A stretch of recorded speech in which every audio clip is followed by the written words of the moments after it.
Assalamualaikum warahmatullahi wabarakatuh. Hari ini kami dari kelompok 7 akan mempresentasikan hasil kami yang berjudul Nilai Rasa Hormat, Nilai Penting Pembentukan Karakter. Pertama-tama, saya atas nama Farhan Hakim dengan NIM 19242200 dan teman-teman saya. Muhammad Ceraldias ya dengan 1924 1684 NIM. Kemudian saya, Sahlan Aja Permana dengan NIM 1924 1845. Dan saya kasih Syara, NIM saya 1924 1714. Dan Jose Siregar NIM-nya 1921 803. Dan saya memang atas Parna Mertonong, NIM saya 1924 1883. Saya akan Seleksi memulai materi ini. Pendahuluan terlebih dahulu. Terlebih dahulu, saya ingin menjelaskan tentang pendahuluan materi ini. Pendidikan bukan hanya sekedar proses mentransfer ilmu pengetahuan dari guru kepada siswa, tetapi juga merupakan sarana penting dalam membentuk karakter dan kepribadian seseorang. Di era modern yang serba cepat dan penuh tantangan ini, pendidikan karakter menjadi aspek yang semakin penting untuk diperhatikan. Salah satu nilai karakter yang memiliki peran besar dalam kehidupan sosial maupun pribadi adalah rasa hormat. Rasa hormat mencerminkan sikap menghargai orang lain, diri sendiri, serta lingkungan sekitar.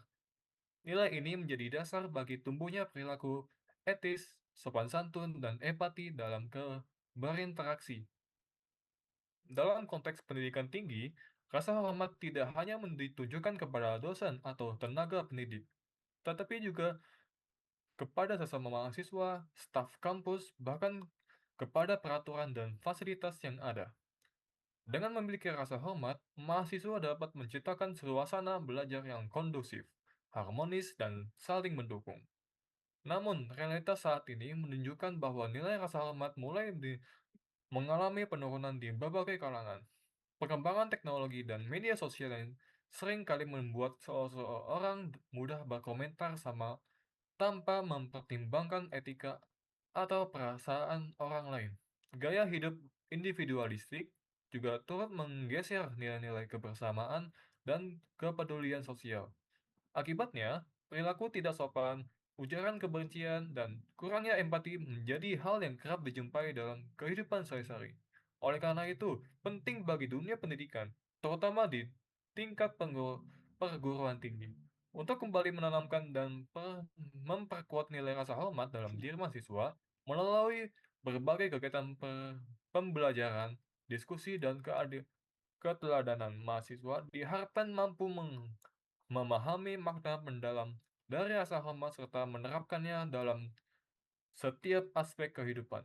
Dengan demikian, mereka tidak hanya menjadi individu yang cerdas secara intelektual, tetapi juga berkarakter kuat, beretika, dan mampu berkontribusi positif bagi mahasiswa. Selanjutnya, definisi dan makna rasa hormat akan dibacakan oleh Jose.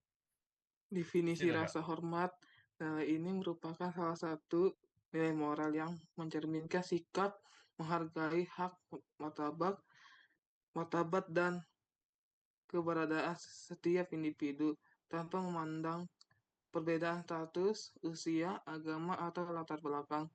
Secara umum, rasa hormat dapat diartikan sebagai sikap dan menghargai diri sendiri, orang lain, lingkungan, dan serta peraturan yang berlaku.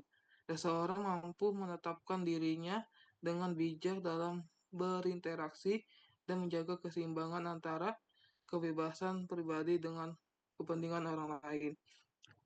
Ini rasa hormat. Selanjutnya, landasan dan nilai penting akan dibacakan oleh Sahlan. Landasan dan nilai penting rasa hormat berakar kuat pada nilai-nilai Pancasila dan ajaran budaya bangsa Indonesia. Yang pertama ada ketuhanan yang Maha Esa, yaitu kebebasan setiap individu dalam beragama artinya tidak dipaksa ya untuk tidak masuk ke sebuah satu agama, melainkan ya, sesuai dengan kepercayaannya masing-masing. Kemudian yang kedua yaitu ada kemanusiaan adil dan beradab, menjunjung tinggi nilai kemanusiaan dan hak asasi setiap orang. Jadi harus berlaku adil ya, dan harus mempunyai hak ya, hak asasi HAM. Kemudian yang ketiga yaitu ada Persatuan Indonesia, persatuan atas perbedaan suku, agama, dan budaya. Jadi setiap suku, agama, dan budaya ini ya walaupun berbeda-beda tetapi ya tetap harus bersatu.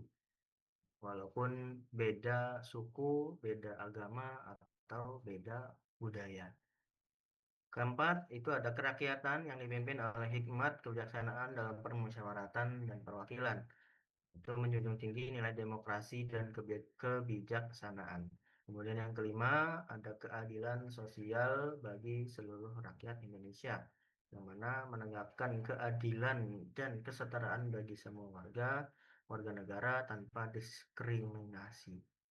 Next. Selanjutnya, materi ini akan dibacakan oleh Mang Atas.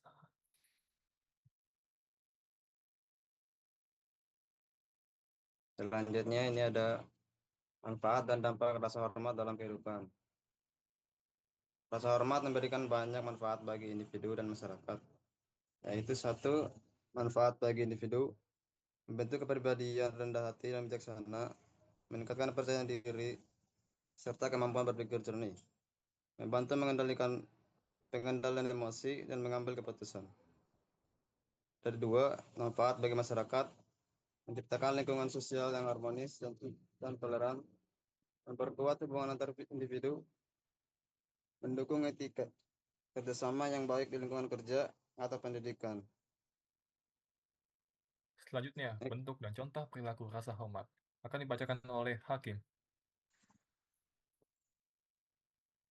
Selanjutnya di sini ada bentuk dan perilaku rasa hormat. Yang pertama di sini, dalam keluarga, mendengarkan nasihat orang tua dan berbicara dengan sopan. Jadi kita sebagai anak atau dengan yang paling tua, kita tuh nggak boleh ngomong kayak kasar gitu. Kita terus harus menjunjung kesopanan gitu, berbicara dengan sopan, dengan lembut, nggak boleh kasar. Terus yang di internet, tidak menyebarkan informasi palsu atau ujaran kebencian, menyampaikan pendapat dengan bahasa santun dan menghormati privasi orang lain. Ini marak banget di internet, seperti bulian gitu, dengan memberikan ujaran-ujaran kebencian kepada orang tersebut. Itu dilarang banget, karena bisa berakibat fatal gitu kepada korban. Terus yang ketiga ini ada di masyarakat, bersikap sopan di sekitar masyarakat, menghormati adat dan norma sosial yang Selanjutnya ada dampak jika tidak menghormati orang lain, kurangnya rasa hormat membawa dampak negatif pada diri sendiri, hubungan sosial. Bagi individu, kehilangan reputasi, sulit bergaul, dan kehilangan percaya diri. Di lingkungan sosial, meningkatkan konflik, menurunnya solidaritas, dan hilangnya kepercayaan antara masyarakat. Dan yang terakhir di sini, dalam pendidikan, suasana belajar menjadi tidak kondusif, menurunkan etika, dan melemahkan moral akademik.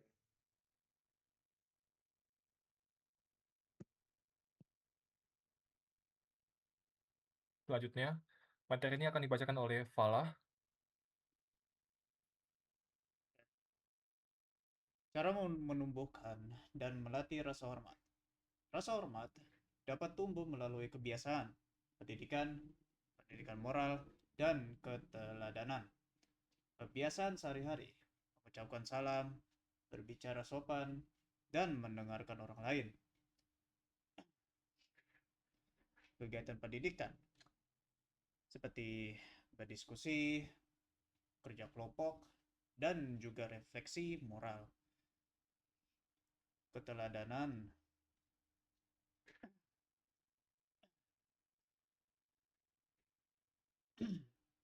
keteladanan, yaitu guru, orang tua, dan tokoh masyarakat menunjukkan perilaku menghormati. Empati sosial mengikuti kegiatan sosial seperti bakti masyarakat atau kunjungan sosial untuk menumbuhkan kepeduliannya. Rasa hormat perlu dilatih terus agar menjadi kebiasaan dan karakter yang melekat. Selanjutnya, refleksi diri akan dibacakan oleh Jose. Refleksi diri membantu untuk memahami sejauh mana mereka sudah menerapkan rasa hormat. Beberapa pertanyaan reflektif yang dapat digunakan. Yang pertama, bagaimana perasaan saya saat dihormati atau diremehkan? Yang kedua, apa tindakan kecil yang bisa saya lakukan untuk lebih menghargai orang lain? Yang terakhir, kesimpulan. Kesimpulan, rasa hormat merupakan nilai moral yang menjadi fondasi kehidupan sosial yang beradab, yang mengajarkan semua manusia untuk menghargai diri sendiri, sesama, dan lingkungan. Dalam konteks bangsa Indonesia, rasa hormat berakar kuat dalam Pancasila dan budaya luhur yang menekankan kesopanan serta gotong royong. Menanamkan rasa hormat berarti menanamkan kesadaran moral, empati, dan tanggung jawab. Di era modern ini, nilai ini perlu dijaga baik di dunia nyata maupun digital. Dengan menumbuhkan rasa hormat, individu tidak hanya beretika, tetapi juga berkontribusi menciptakan masyarakat yang damai, saling menghargai, dan yang bermartabat. Jadi Sekian. cukup sekian presentasi dari kelompok kami. Kurang lebihnya mohon maaf. Wassalamualaikum warahmatullahi wabarakatuh.